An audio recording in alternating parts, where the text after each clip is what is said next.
আসসালামু আলাইকুম সবাইকে ঈদের শুভেচ্ছা ও অভিনন্দন রইল। ঈদ মোবারক।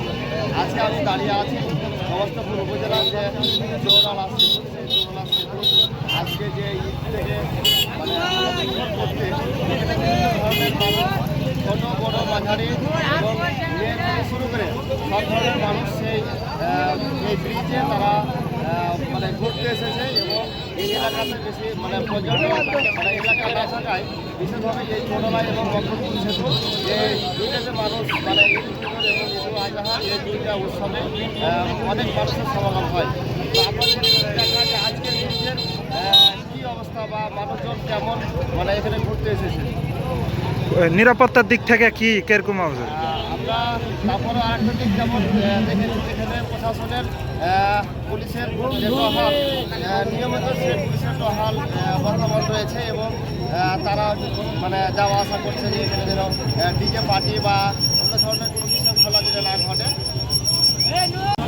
আমি এখন সেই চৌরালা যে সেতু রয়েছে যে সেতু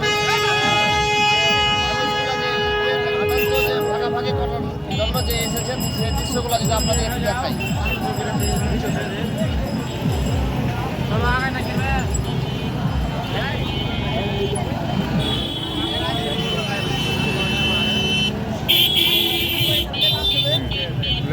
দর্শক আজকে সেই চৌরালা মানে সেতু থেকে সর্বশেষ সংবাদ।